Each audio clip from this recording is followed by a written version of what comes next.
being positive was a positive thing.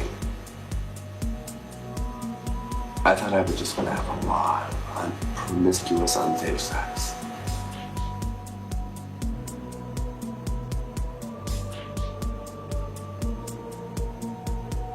I didn't know it was gonna change so fast.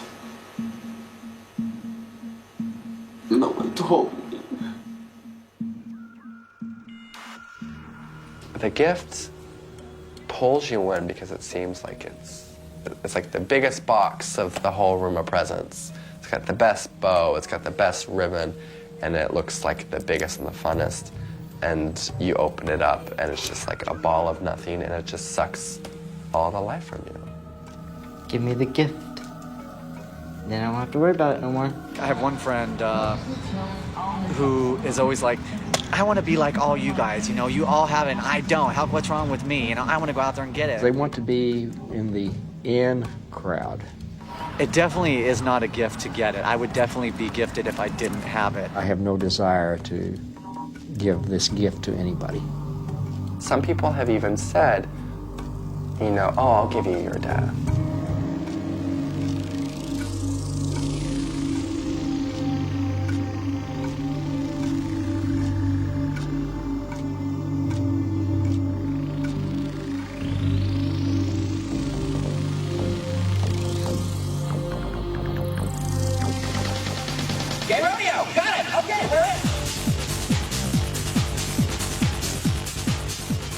I'm very aware of the barebacking parties that are going along. I'm disgusted by them. It's like the silent killer because no one talks about it. No one asks me if I'm positive or not. No one cares. Just because they're positive and I'm positive doesn't mean you can have unprotected sex.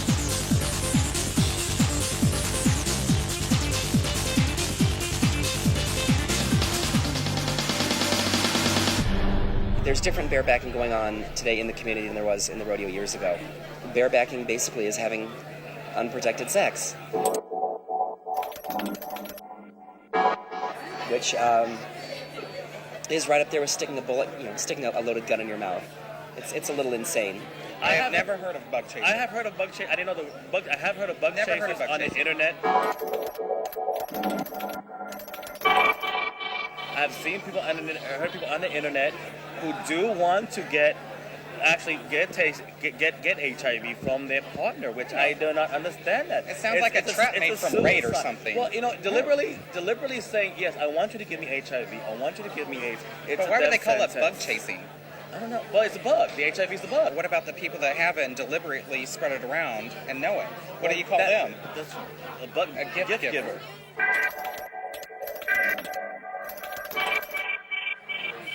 And there are people that way. There are people who are evil, bitter, table I never for thought one. of it that way. Bitter, table for one. It is wrong, but again, like I'm saying, you know, that I'm being a two-face, since I do have unsafe sex. Yeah.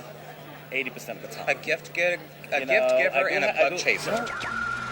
I did the survey on the internet, and that was a really new medium because a lot of people were seeking out bareback sex on the internet because it's anonymous and it allows them to share with other people that they had never spoken to before. You don't walk into a bar and know that someone has bareback sex, but you can go on the internet and have bareback sex or know someone who has bareback sex. So really the chat rooms have become the new gay bars.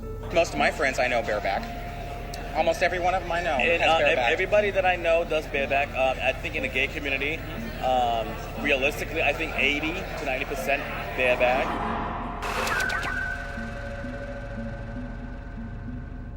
You're in my dungeon. Talking about barebacking, we started bareback parties a couple years ago. It was just a group of friends is all it was. And I suppose the first one had maybe 15 guys. Bill, my partner, and I have been together for 9 years now. And about 2 years ago, we started having sex parties. They're all positive. You know, we all knew the situation. Those friends went and told other friends, and they would call to see if they could get invited to the next party, and when was it? We didn't have anything scheduled. So we started scheduling them once a month. The internet has become a meeting ground of people who have all types of sex. And they're even meeting places for people who have parties associated with bareback sex.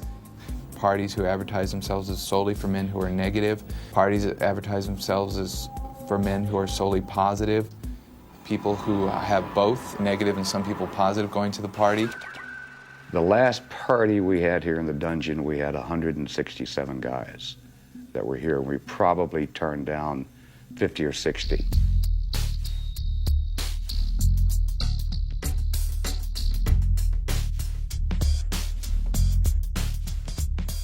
We all have fantasies about what we'd like to do or like to try, and most of the time in our lives, I don't think we really can. And guys come here, and they can. We have guys here, 21, 22 would be the youngest, and we've got them 70. Just trying to provide a play space for guys to do what guys want to do, and do it safely. Most of us think we're already infected, so what do we have to lose? We can't get HIV again. And we get guys here from the various AIDS organizations that are volunteers or employed by them, and they're not using condoms. There are also the conversion parties that happen where people advertise to become infected. For many, the virus has become eroticized because they actually see the virus as something special. Where it used to be something very negative, it's now something that defines them or makes them different and allows them to participate in forms of sex that they otherwise could not participate in for fear of getting the virus. How do I feel if people convert here? Well, I'd probably feel real bad about it, but it's not something that I'm aware of.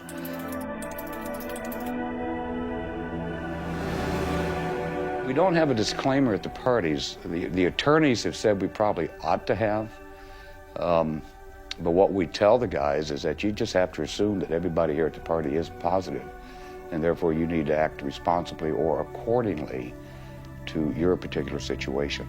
But we're not going to have a sex party and then ask guys to sign, legal documents before they can get in the door. That kind of ruins the mood. The fantasy isn't that either you're going to kill this guy or that you're going to be killed by this guy.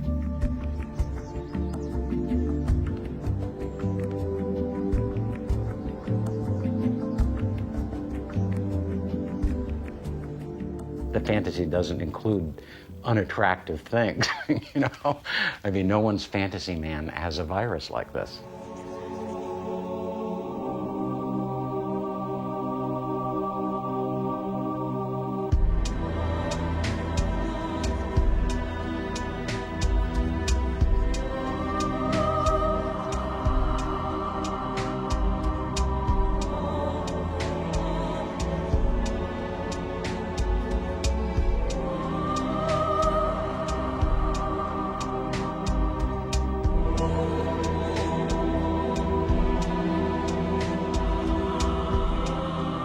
The message is so muddled at this point that I think it's fair to say we're just not even doing prevention. There's a recent thing from the San Francisco AIDS Foundation about how do you know what you know?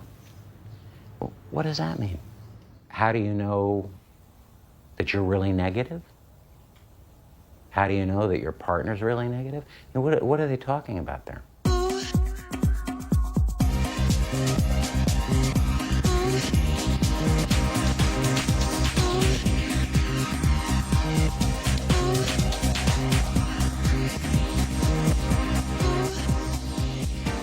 I don't think that's necessarily true.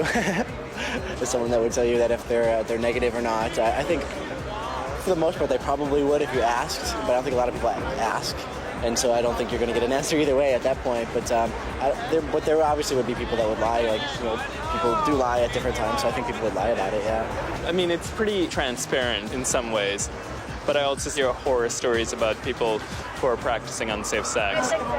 No. Yes, I have. And I totally trusted the person. Like the ad says, it wasn't, I'm pretty sure he's safe, but I knew for a fact, for many reasons, knowing the person's history, through other people. So it wasn't just a first-hand account or a one-night, whatever. Even for me, I'm always gonna have sex with a condom, unless I'm specifically with someone like married or together or that kind of thing. And otherwise, it's not going to be an issue. And I don't care if I've known them my whole life. For some reason, we hook up. I'm still going to use a condom because I mean, I don't know. He might not know. You know. So absolutely monogamous. Absolutely, 100%. There's a lot of pretty boys out there, but if you can't get what's inside and underneath, what is there? I had a friend who was 18, straight out of high school. First time he ever had sex, and he got HIV. He tested positive for it. Had sex one time. Unprotected, to someone he thought he loved. He died this past year. I don't know, the virus spread through him like a grass fire. A 24-year-old friend of mine called me, and he was in tears because he had just tested positive. And I did all the politically correct things. I was compassionate and supportive. And I said, "You're not going to die anytime soon." I hung up the phone, and I'm sorry, but the first thing that went through my mind was, "You dumb ass." He loved me so much, there was no way I was going to get AIDS. The longer we were into the relationship, the more fearful he got. I had a niece, she was about 11 years old, and I remember going up to her and going to kiss her, and she turned her cheek to me. I watched him die.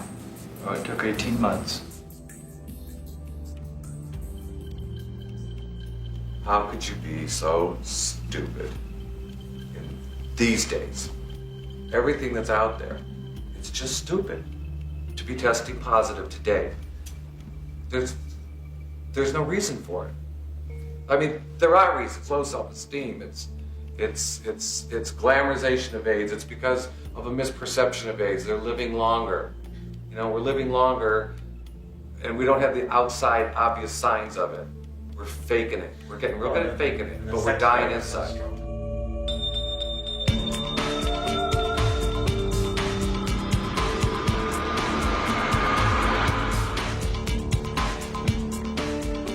It just didn't seem fair that I was 19, I felt lost, I wanted help, and I didn't have it.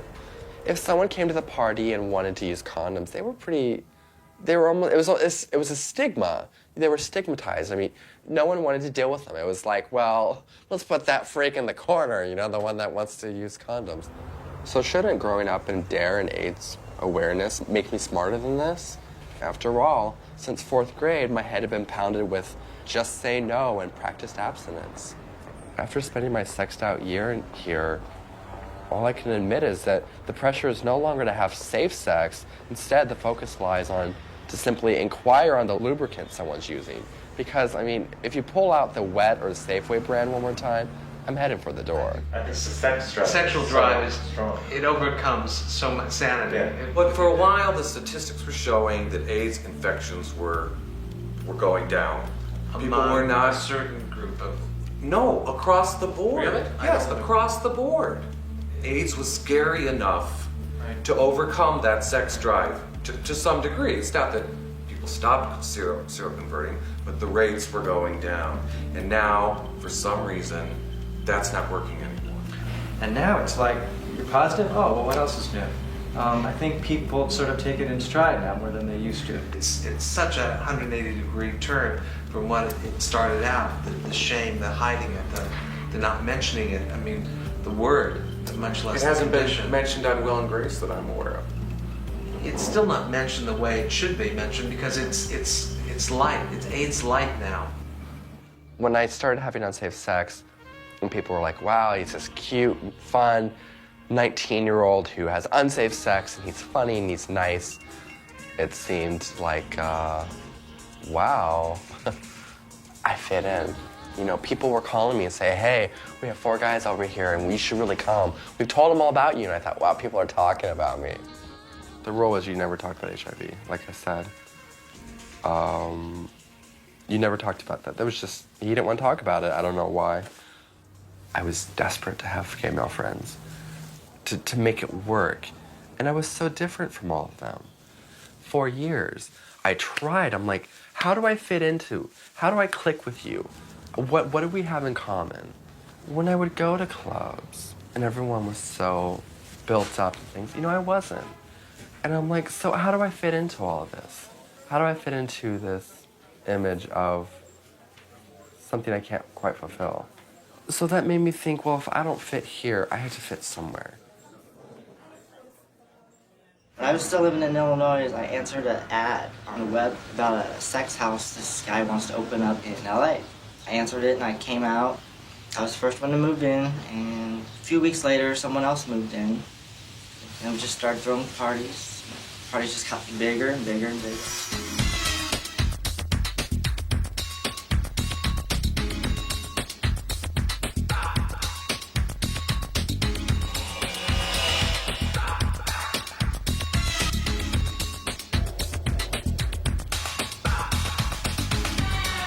The LA Sex House was 99% bareback. We lost count, but we estimate that there were over 20,000 visitors. In a month, we would have around 8 parties. Our policy on HIV status was we don't ask, we don't tell, and we had a sign up that says, assume that everybody's HIV positive. Everybody came to our party, couldn't tell if they had HIV or not. I'd been cruising online for a long time, and nothing had really come of it, and I was just getting really frustrated, and I started to think, you know, if I want to have bareback sex, and if that's how I really want to be, then maybe it would just be easier if I would go ahead and find someone who was positive. The second I did that, it opened up a whole world of people to hook up with in San Francisco. I've struck the pot of gold. Steve even made a checklist that you had to go through in order to get our email address later on in the year. Like, do you feel like you have to give us your HIV status, yes or no? And if they said yes, then they could not get the email address for like 5 hours. It kind of kept the condom users away. We did things that people dreamed of, no drugs, just lots of sex. It didn't take long before I stumbled upon the idea of bug chasing. People had talked, one person had talked to me about it on the phone line before I started hooking up with positive tops. And I told him he had to be negative, and he said, well, he's positive. And I said, well, you know, and I was still like, well, I guess maybe we could hook up, but, you know, you can't come in me. And he would say, oh, but I want to. And then he said,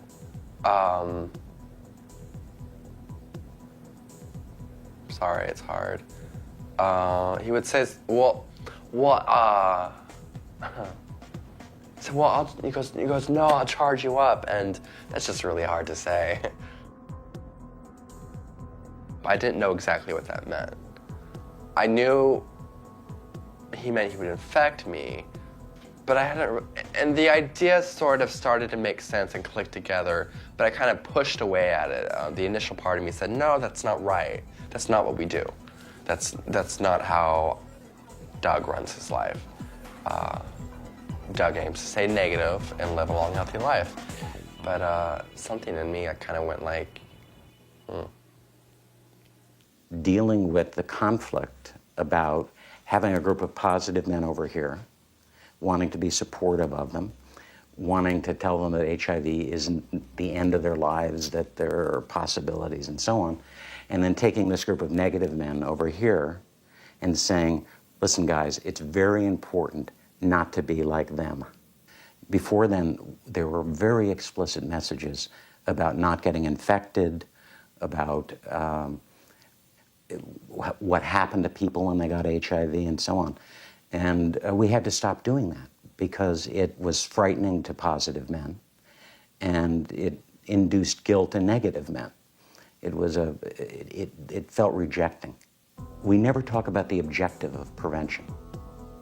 We've pretended that the objective of prevention is safe sex. That's not an objective.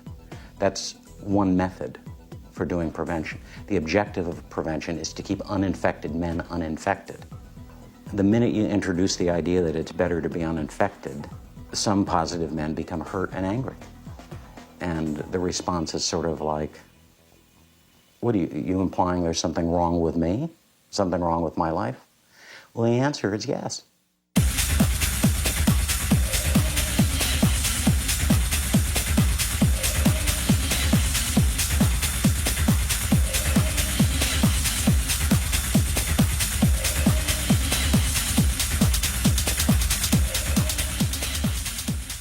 The guy who said he wanted to charge me up, I think it felt like, to him it was a means of control. Like, here's this 19-year-old kid who's healthy, and he could take that away from me. He had what I wanted, and what I wanted in terms of, he was interested in the prospect of gift giving. He liked that. He had padded walls. I mean, literally padded walls. He had pads, like, on the wall, and I was like, this is a little too Jeffrey Dahmer for me. But I didn't care. I didn't go there to be his boyfriend. So I stayed, and he was actually nice. So that was that. We had sex. I mean, you know, no blood, no guts. After a couple of months of throwing parties at the LA Sex House, I got sick, and really sick. So I went to the doctor and had all the work done, all the blood test work done. I was still negative. I decided to go ahead and throw a conversion party to become HIV positive. Bug chaser looking for 10 to 15 pause guys for my conversion party this Friday night. I'm scared of not knowing I'm HIV positive than knowing. I'd rather know. It's just not worth getting yourself all worked up over. If you're going to bareback and you're going to get it, you're going to get it anyways. So why not have fun? I put an ad on Bareback Jack. They call conversion party bareback sex party. About 10-15 guys have replied to it. Really hot guys too. Only positive people allowed at my party, dude. Give me their pause loads and leave, and hopefully get the gift so I don't have to worry about HIV anymore. I hate condoms, man. Give me the gift. I am a bug chaser. I want to get the bug this weekend. No, I'm not afraid of AIDS. None of us chose this virus. Yeah. These people and these people are choosing it. And to call it a gift just blows me away. Yeah. Do you know what I just thought about? I wonder if the kids that are negative that go to these things, they feel like maybe it's just inevitable they're going to get it, so why not absolutely. make a party out of it? Absolutely. That's what their mindset is. They see no other option that eventually they will get it. So but they also don't know what the reality is. No, they're not seeing it. And I don't blame them for being tired of worrying about it. But you know what? Get the fuck over it. Okay? Sorry, but you know, you gotta worry about nuclear war, you gotta worry about terrorism, you gotta worry about AIDS. And I'm sorry if you're tired of it. I'm tired of worrying about when my heart's gonna stop. I'm tired of wondering if my liver might explode someday down the road. I'm tired of it. I mean, you know, these excuses have been made, and they make sense, and it's very sensitive, and it's politically correct of us to say, but we're running out of excuses when the seroconversion rate is rising among young gay men.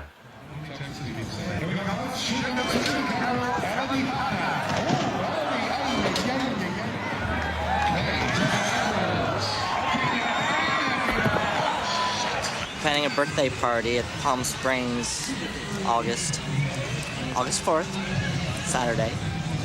And there'll be about 100 guys there. It's all barebacking.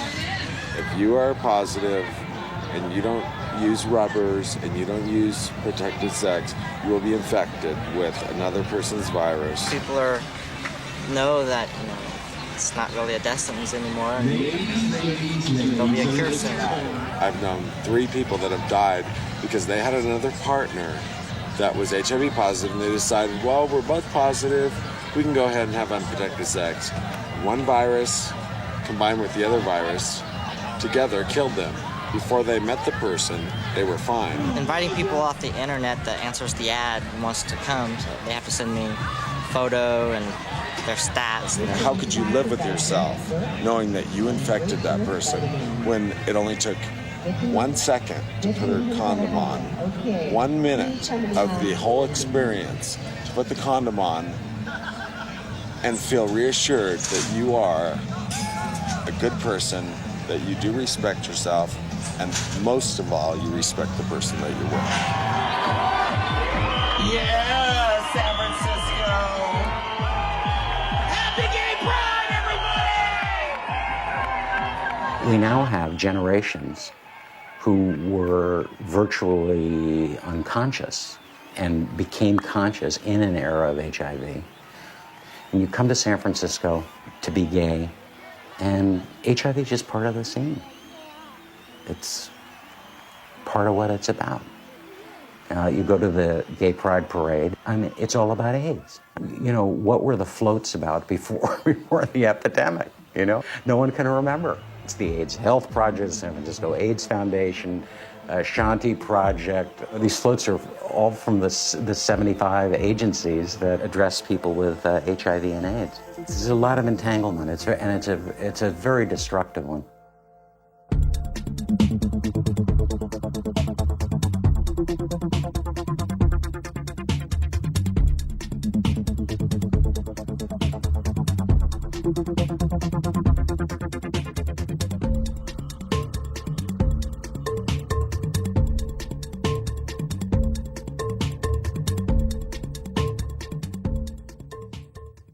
How many bug chasers have I chatted with online?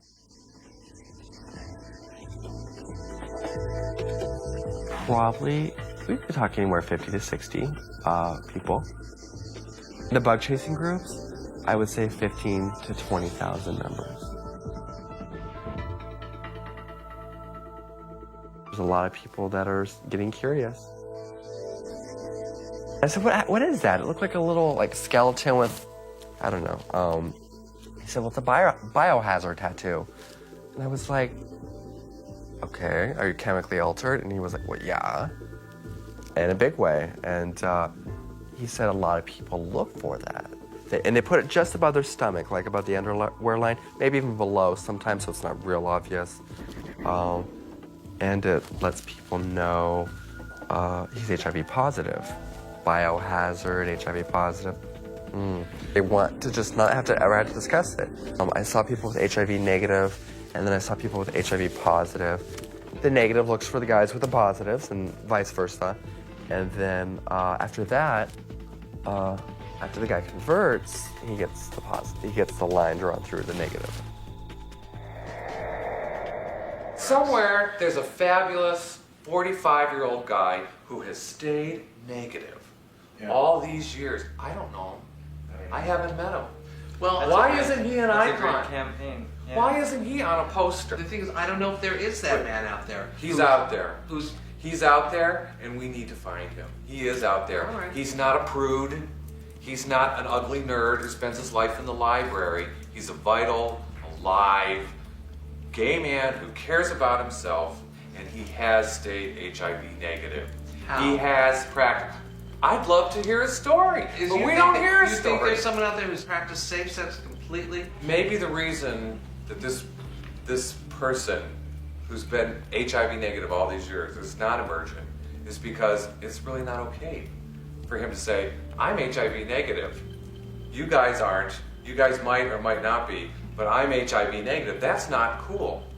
Wait, yeah, in our culture, that's so insensitive. How could you throw AIDS in our faces?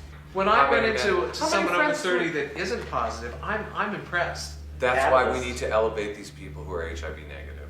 They need to get out there. They're the ones who need to be talking. We need to, they are the ones who need to be glamorized. When I went to get tested last time in March 2000, I was expecting a positive reading, and it was. The feeling, I could say I was relieved that I finally got it, and I don't have to worry about, do I have it, do I have it, do I have it? And if so, do I need to be careful? Not anymore. Happy. Relieved. I can breathe again.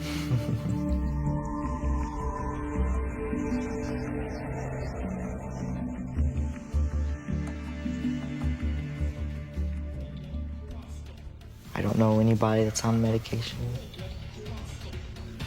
Who wants to talk about medications during a sex party? Not me. Everybody I know, my internet friends or party friends, We don't discuss HIV because we don't care. If it happens, it happens. So why waste time talking about it? Close friends, I don't have any really close friends except for one, and we never talk about HIV. I don't even know if he is. He doesn't know I am. If I had a best friend that came positive and he told me, I would say, oh, it's too bad. Don't you feel better that you're positive now? You don't have to worry about it? I'm sure he would say yes. If I get sick, I'll take the medication.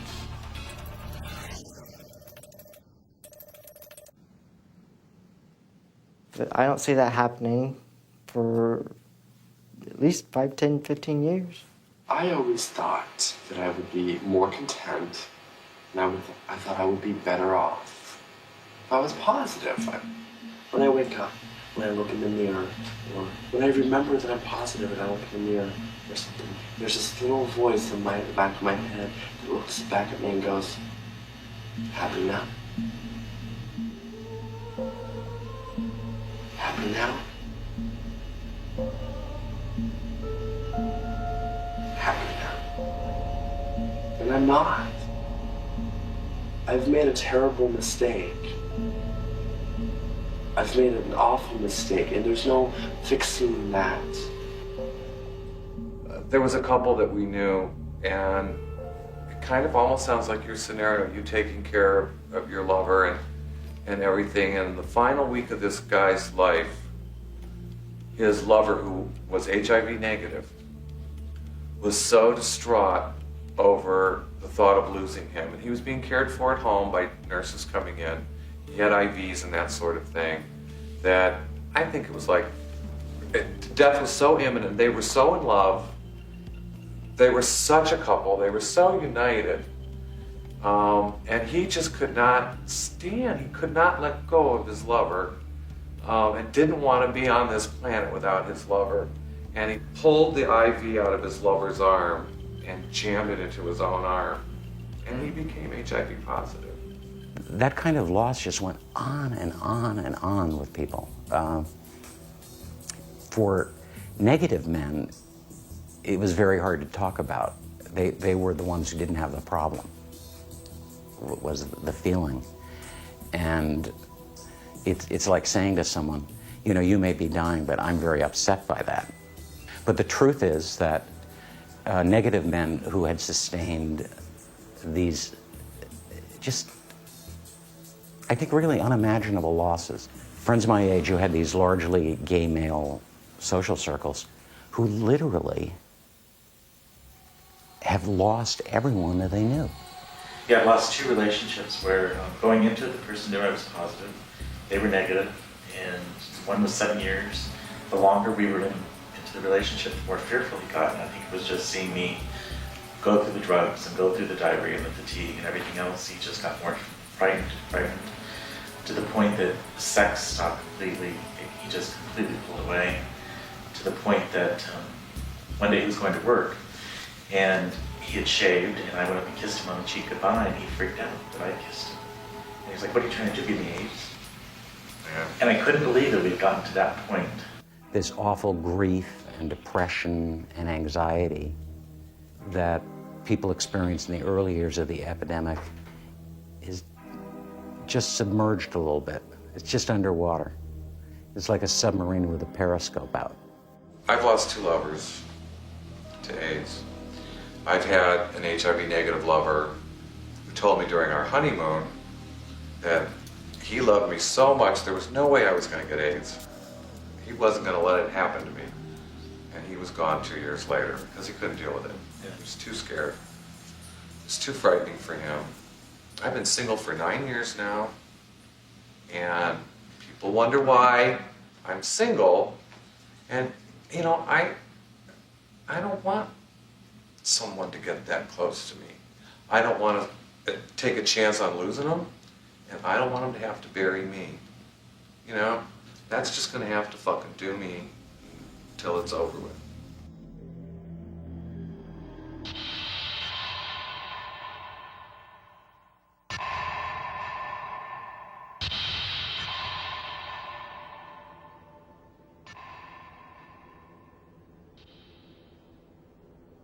maybe the most painful thing that's happened with HIV in gay communities is that it's divided communities, and at a smaller level, divided people. I mean, it's divided couples. It's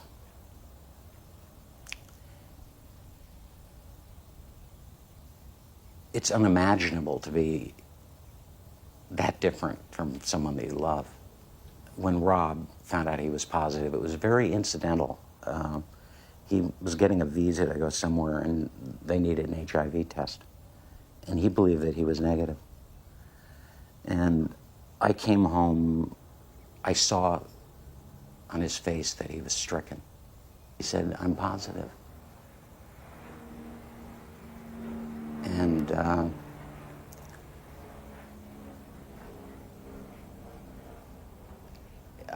my life has not been the same since he said that to me. I'm talking to my very old friends, John and Ella. I'm telling them about this. You know, Rob is HIV positive. Ella shrieks. And she keeps saying to me, "But what about you?" And I didn't even know what she was asking. You know, I didn't even know. She kept saying it, but I kept not answering it because I didn't know what the question was about. Finally, she just insisted on it. She said, "What about you? Are you positive?" And I realized that in a way I hadn't thought of it, that I hadn't thought of it, or I just assumed I was.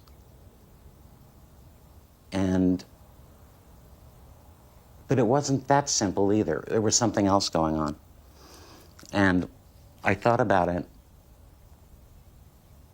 and I realized that I hoped I was. Assuming that if he was positive, well, I had to be like him about that. I mean, that I couldn't be different about something that important. So Rob wanted to get another test, and I wanted to get a test. And when I think about it, I wanted to get the test to confirm that I was positive. The county worker said, "Your test is negative." And I immediately burst into tears. It was like instantly. And I drove immediately to John and Ella's house. John answers the door, and I'm standing there like this, like, you know, "Help me." I think, you know, "Help me," and crying with it in the helmet.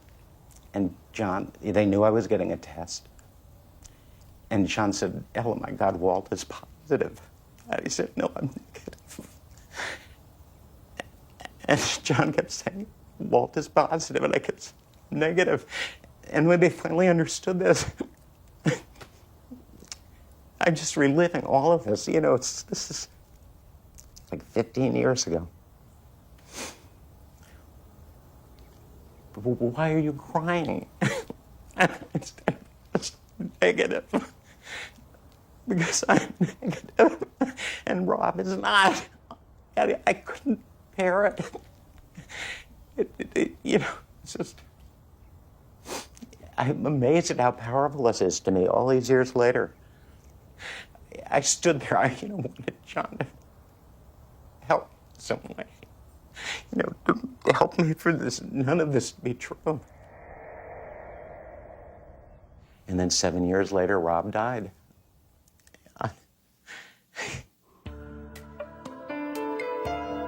I've never officially been to a gift-giving or bug-chasing party, but I've been to barebacking parties.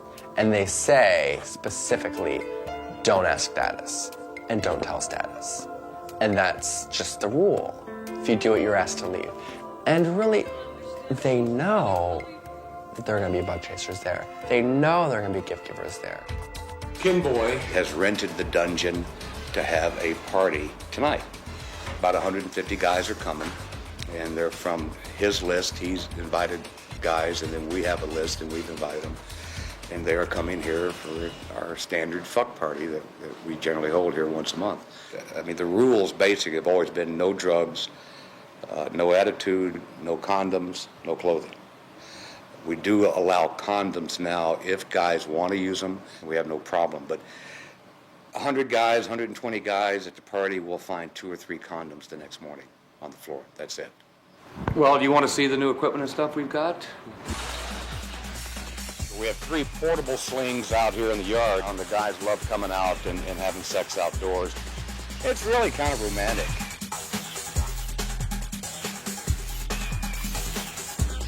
Well, we actually call that the fuck pew. The Southern Baptists wouldn't take too kindly to that, but, you know, it's made exactly the right height. The little bottom boys can get on it, and the tops do their thing. So we designed it, and it's been pretty popular. And generally the parties are split between fucking and fisting, and the fisting guys will tend to stay over in this area here.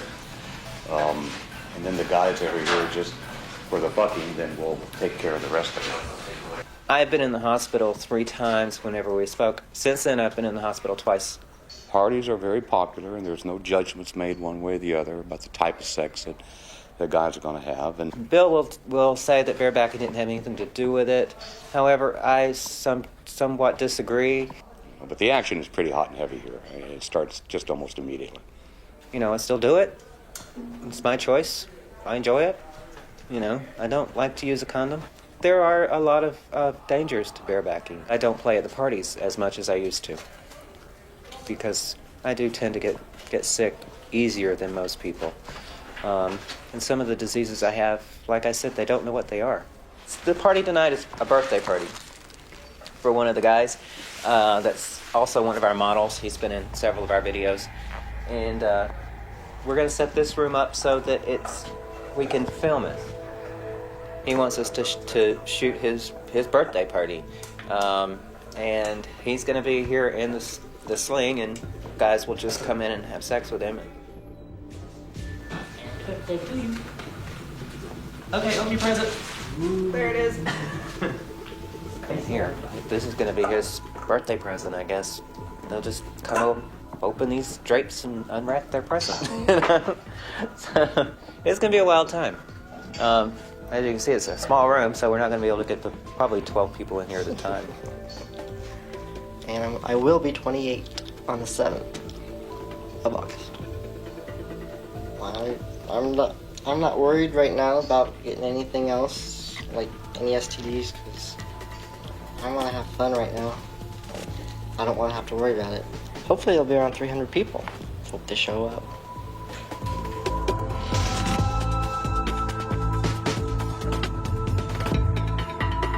Kenny had a great time. You know, he got, his goal was to take as many loads as he could take. I don't know how many times he had sex. Probably 40, 50. There were beautiful men surrounding us. Happy birthday, Kenny. 2 from Paris. Fisting. And 1 from Germany. Dual men. 2 from Amsterdam. This is something that my dreams are made of. So it gives them a place to come and have sex and not be worrying about somebody saying, are you positive? Yes, I bareback last night. It's stupid, but I did. I think nowadays it's a choice that we make. We're not as afraid of it because sometimes we have a lot of pressure on us nowadays as everybody is HIV positive. Actually, I'm not HIV positive. I am negative. I'm positive that I'm negative. You're telling me you're not HIV positive? I'm not. I'm negative. So you're not gonna cop up to the fact that you're HIV positive? Yeah, I'm not. I'm HIV negative. Do you think people lie about their HIV status? Yes. I do. So do I. Well, the perfect example right now. I do, and I'm not. See, that's the thing. And he might think that I am. Bullshit. I have grown away now from the feeling of wanting HIV, I think. You know, when I cry this much about Rob, I wonder. But I think I've grown away from that feeling. But not until after he died. You know, you feel you failed someone when you let them die. That's just plain and simple the feeling. If you can't prevent them from dying, the next best thing is to do it with them. Negative men can't talk about all kinds of things. And this is a community problem. This is what's driven our prevention and the way we do it, how we've conceptualized it, all of that. The real normalization of HIV has occurred in gay communities. That's who's really tried to normalize it. It's like a shadow that people live with. You guys, I want you to meet a true rarity. This is Deech Jones. Deech is a rarity First of all, how old are you? 37. 37. He's HIV negative. Surprise, they're still out there. Thank goodness. 1 in 3 gay black Americans is HIV positive in this country, and Teach is not. Just knowing the statistics about 1 in 3 gay black men being HIV positive is a frightening thought for me, and it just feels like that this has my name written all over it, and it's only a matter of time before I'm the next statistic. I mean, every time I'm with a guy, I think about that. Recently, a close friend just told me last Friday, actually, that he tested positive, and that was very devastating. And I mean, for me, even though it wasn't me, but just because it was him and we're that close. Do you talk about sex with? Do you ask? Do you point out their status? Sometimes I do, and sometimes I don't. I mean, I always try to watch what I do and be safe, but it doesn't always happen. I mean, something has made you stop from having unprotected sex. It's not like I have a calculation. I can give you the formula. This is what makes me do it. I really can't. It sounds like fear is making you not do it. Thank you. Yes. Having a close friend tell you that he's HIV positive, does that make you feel more vulnerable? That it happened to your friend, could happen to you? Yes, exactly. It's like death knocking on the door. I mean, I hate to say death. Say death. We need to hear death. There's no cure for AIDS. There's no cure for AIDS.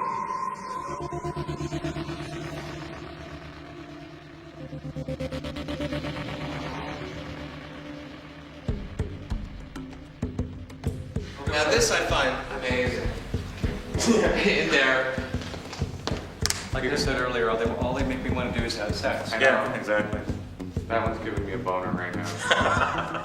It's been a while. No, they're incredible. And not one of them looks ill. They look like they have the gift you want. That's what they look like. Oh, yeah. You know, of all these posters, there's only 2 that I think are relevant. Don't throw in the towel. It's there. You know, there's no naked guys. Yeah, but what does don't throw in the towel mean? Don't give up being your vigilance. Don't get complacent. Stay safe. And then this one, bang, you're dead. You're dead. No, I like that better than don't throw in the towel. The point is, it's not working. The statistics are going up. These aren't working. We need something different. One of the reasons upstairs I said something about why do HIV negative people need beer busts.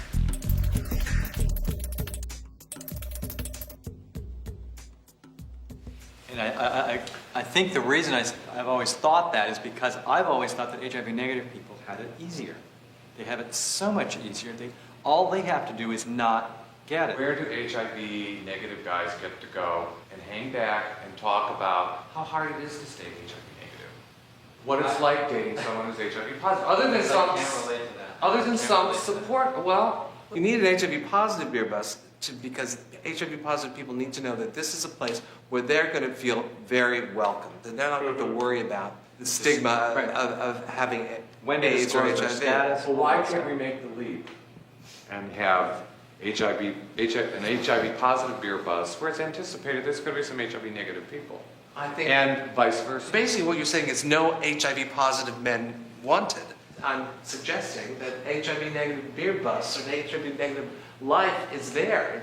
That is the world. The HIV positive world is the exception. It's 50%. But you don't feel a need to talk about being negative, do you, with a bunch of other negative people, do you? That's only if I know that. Well, no, I do feel that need. Only if I know they're negative, but... They don't talk out loud about that stuff. I don't know. I'll tell you why. Cool. Because if you were positive, that would be insulting. That would hurt our feelings. And that's why we're having this conversation now. And actually, this is the longest conversation I've ever had with a guy that's positive.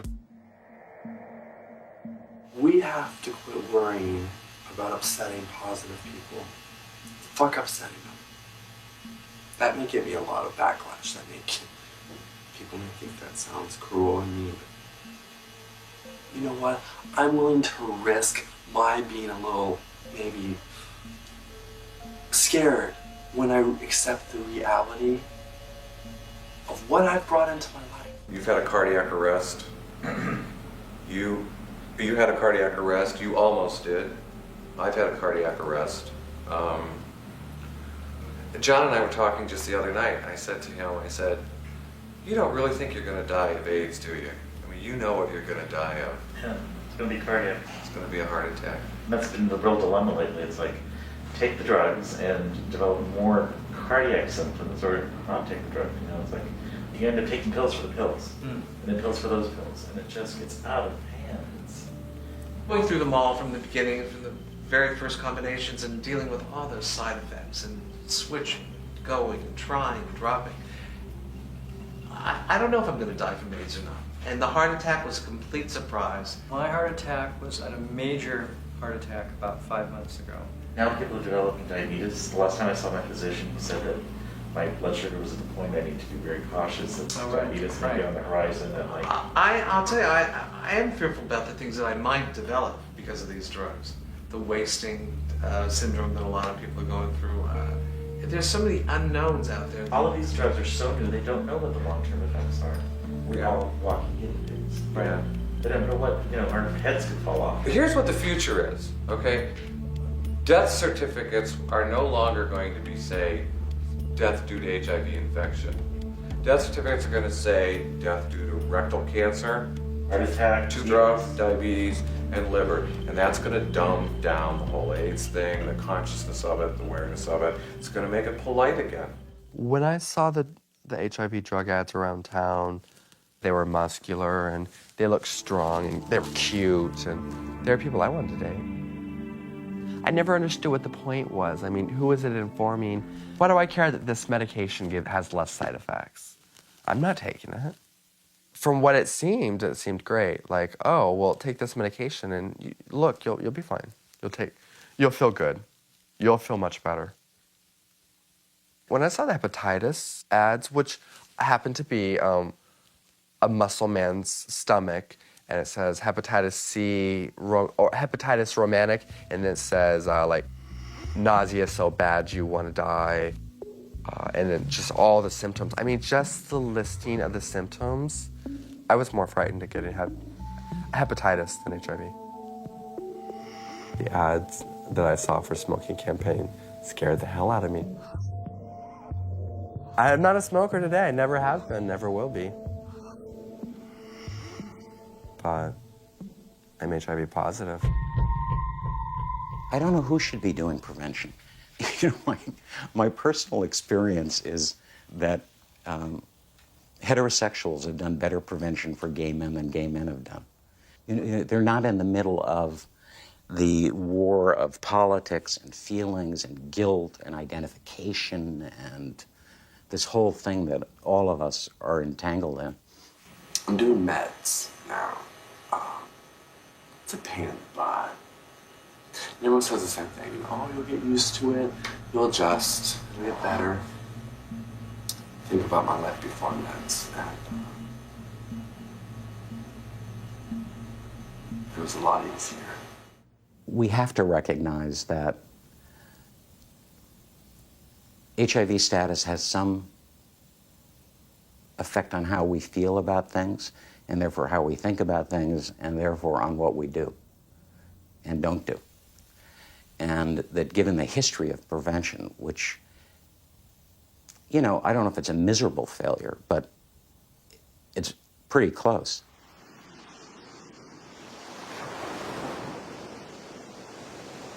My mom's great. All my life. It's always been my mom and me. There's my little brothers, there's my big sister, there's my dad, there's everyone. It breaks my heart, the thought of leaving them. I just can't believe that it seemed like it was a livable thing to me. There was no benefit in this. And that's just what really needs to be said.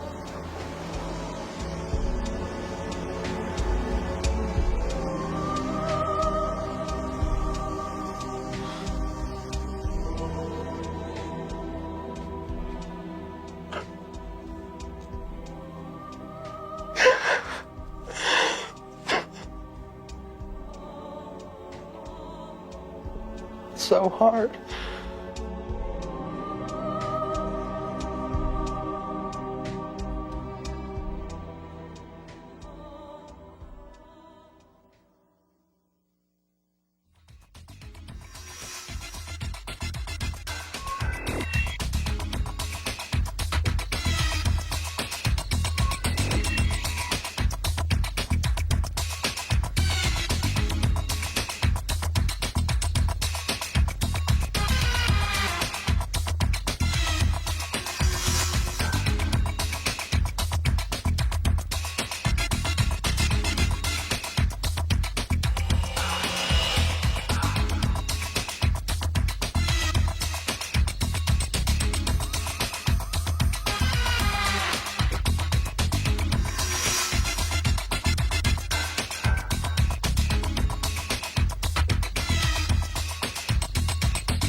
Going to college, and everyone's buzzing along, and I'm just middle day, end of day one, middle of day two, I'm running on empty. I don't want to get tired so fast. I still, in school, you know, I find myself holding back, making friends. I'm in a small town, and it's hard enough being like gay and fitting in.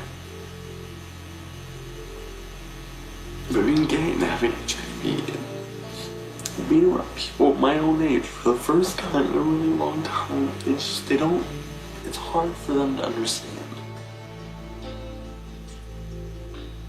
And I just don't want to risk them not understanding.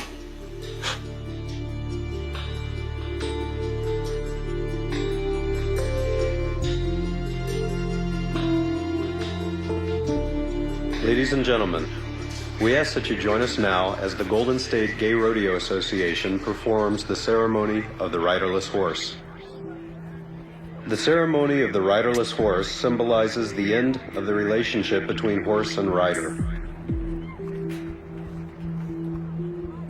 One last ride into battle, one last march down the parade route, a farewell to comrades left behind.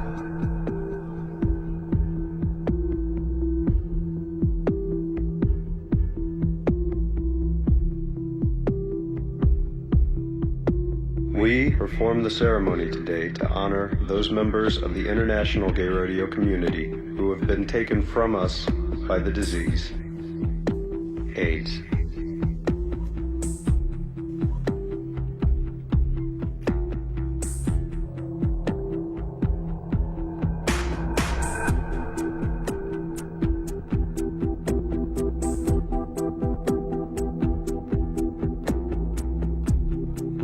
We've lost so many. We love you and we miss you. And we know you ride with us today.